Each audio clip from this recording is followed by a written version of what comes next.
dikit-dikit galau, dikit-dikit saya perlu healing. Ada nih anak-anak baru-baru nih, umi-umi nih, anak-anak baru-baru nih. Emang modelannya kayak gitu tuh, dikit-dikit healing, dikit-dikit healing, gitu kan ya? Modelannya tinggal nyari healing mulu. Adek-adek, saya kasih tahu ya dek ya, kamu itu ketika ngerasa perlu healing, bukan dengan cara kamu pergi jalan-jalan piknik ke Bali, ke Puncak, kemana lagi nih, Bunraya Bogor, ke Ancol, atau seenggaknya ustazah kita healing mah nggak jauh-jauh dah, ke mall misalnya gitu. Teman-teman seiku sekalian saya muliakan, enggak dek, galau kamu tuh obatnya nggak di sana. Galau kamu itu obatnya cukup dengan kamu kembali kepada hatimu, sebab dialah rumah yang sesungguhnya. Kamu pengen hatimu berasa istana, kamu pengen hatimu berasa surga, kamu pengen hatimu bercahaya, gampang.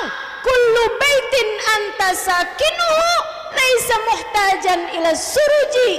Semua rumah yang Nabi Muhammad berada di dalamnya tidak lagi perlu sama cahaya apapun juga. Taruh Nabi Muhammad dalam hatimu deh.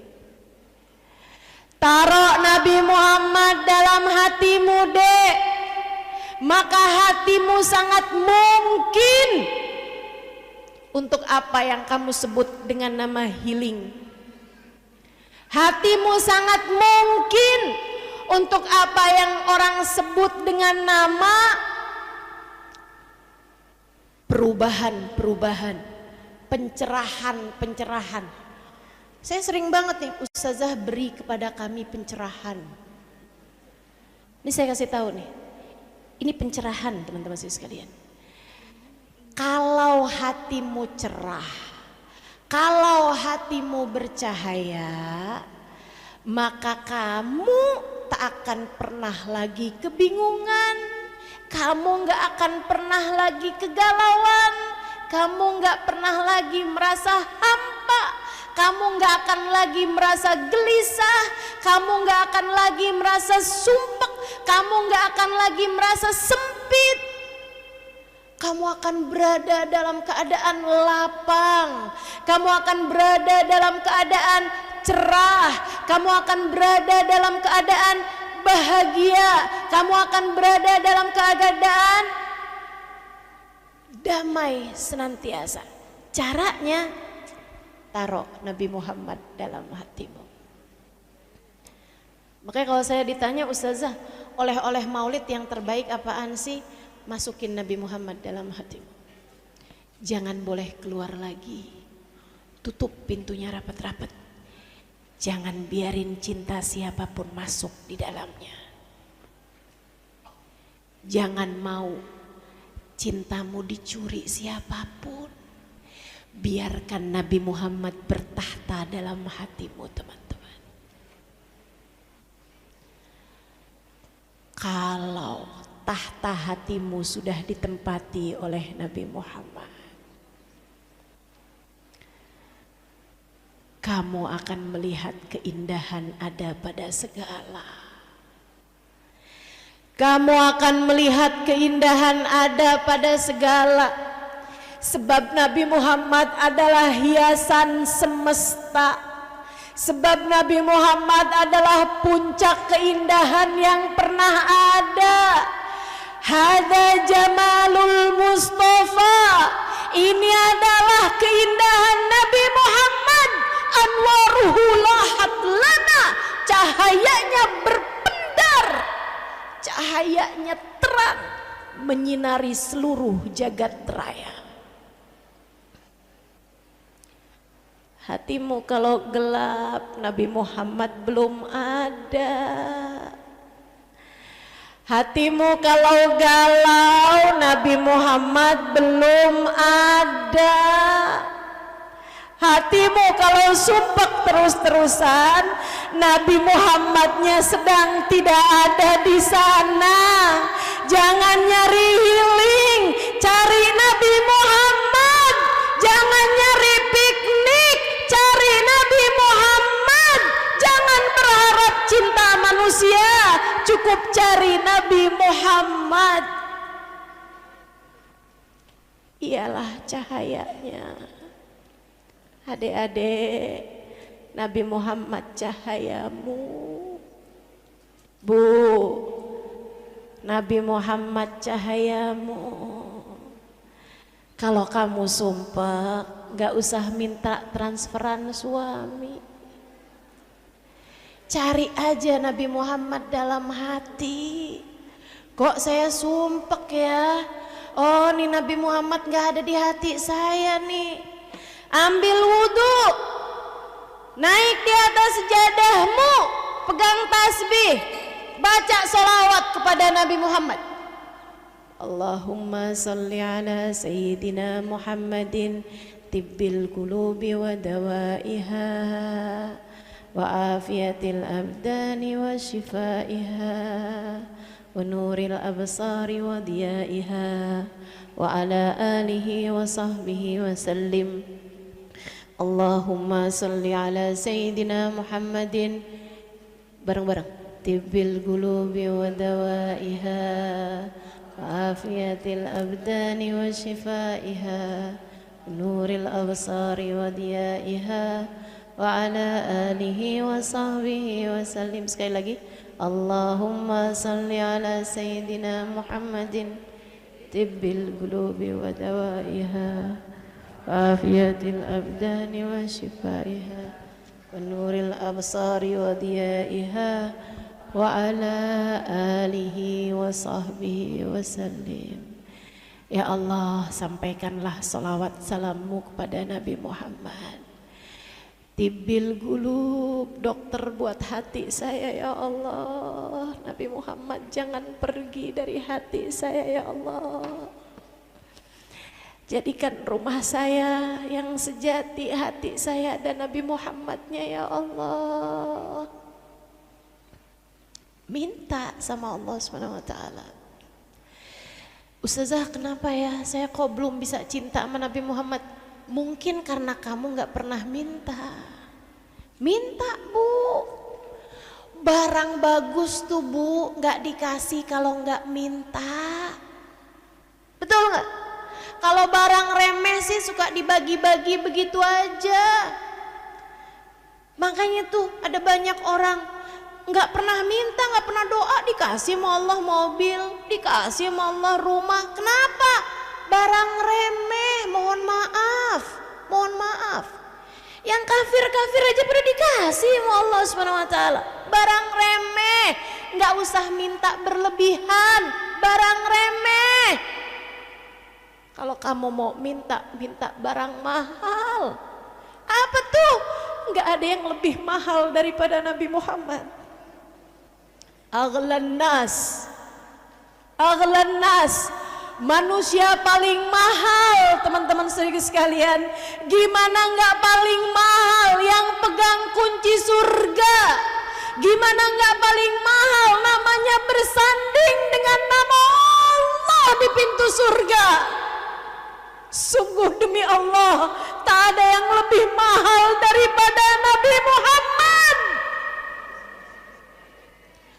Maka mintalah kepada Allah agar Allah mengaruniakan kepadamu Nabi Muhammad, agar cintanya bertahta dalam hatimu teman-teman. Karena Nabi Muhammad adalah manusia paling mahal, maka meminta Nabi Muhammad adalah doa yang paling mahal untuk kamu mintakan kepada Allah. Doa paling layak, paling berharga untuk kamu minta kepada Allah. Allahumma rzuqna hubban nabi. Ya Allah, karuniakanlah dalam hati kami cinta kepada Nabi Muhammad. kullu baitin anta sakinuhu laisa muhtajan ila suruji wa maridin anta aiduhu qad atahu Allahu bil faraji.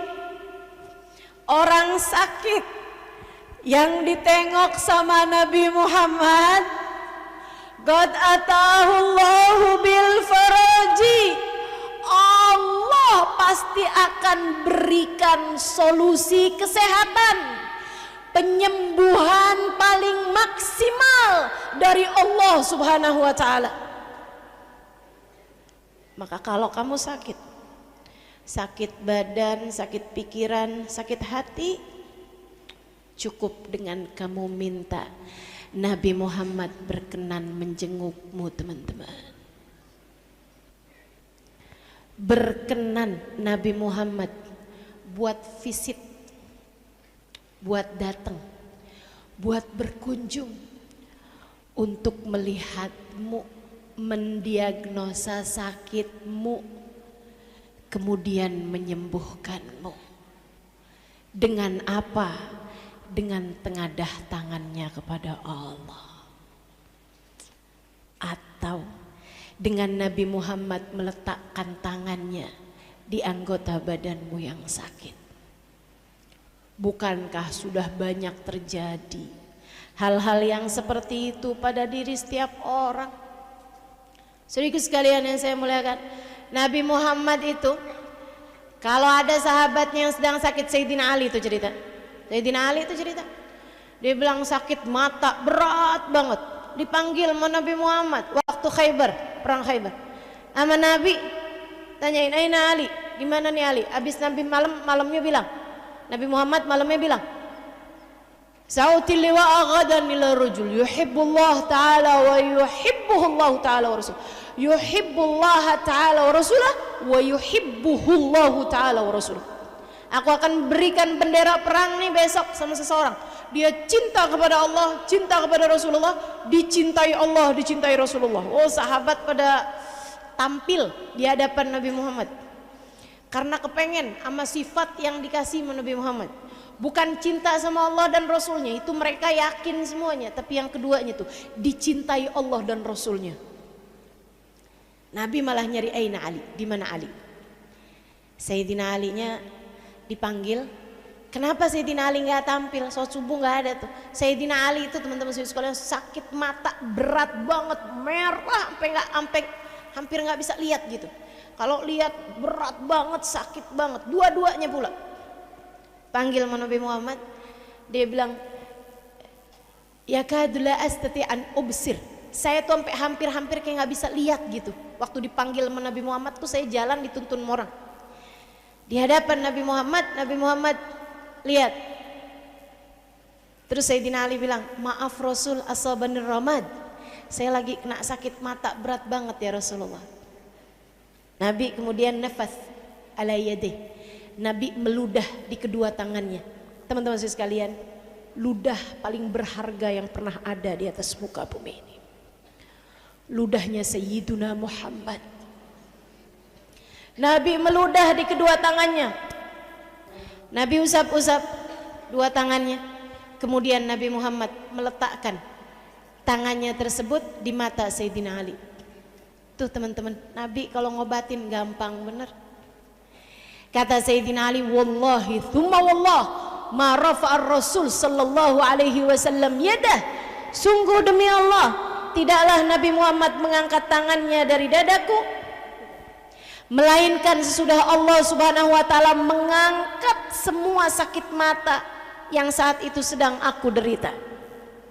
Hilang semua sakitnya, kayak nggak pernah ada gitu. Bahkan Nabi tuh kalau ngobatin, teman-teman sekalian, kayak Abu Qatadah. Kata Abu Qatadah, mata yang habis dioperasi Nabi Muhammad, Nabi cuma taruhin tangannya di matanya Abu Qatadah, balik lagi matanya, padahal sebelumnya biji matanya keluar Abu Qatadah, teman-teman.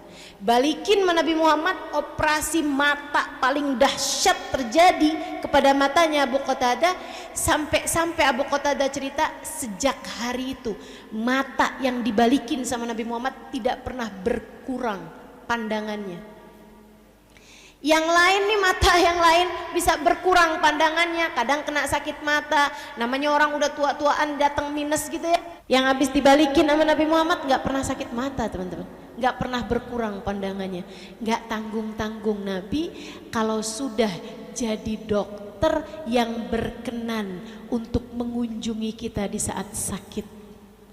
Saudaraku sekalian saya muliakan, saya ketika dengar hal-hal yang seperti ini, saya jadi mikir gitu, ya Allah, ada yang perlu diobatin sama Nabi Muhammad dari diri saya. Bukan badan saya, bukan mata saya, bukan perut saya, bukan sakit kepala saya, bukan sakit kaki saya, tapi sakit pikiran, tapi sakit hati yang selama ini seringkali menyiksa kita dalam kehidupan ini. Hati yang dilanda cemburu kepada yang tidak semestinya dicemburuin. Hati yang dilanda kebencian kepada yang semestinya tidak dibenci. Hati yang begitu mudah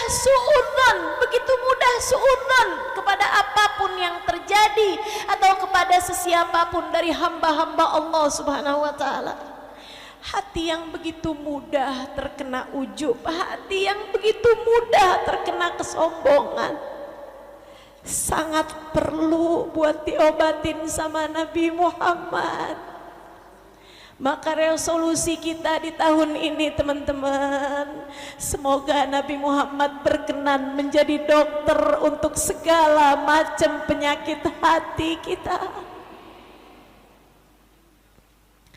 Biar akhlak kita pada benar, biar cara berpikir kita pada benar, biar iman kita pada benar, biar hati kita ngerti apa itu ikhlas, biar hati kita ngerti apa itu cinta kepada yang paling layak dicinta.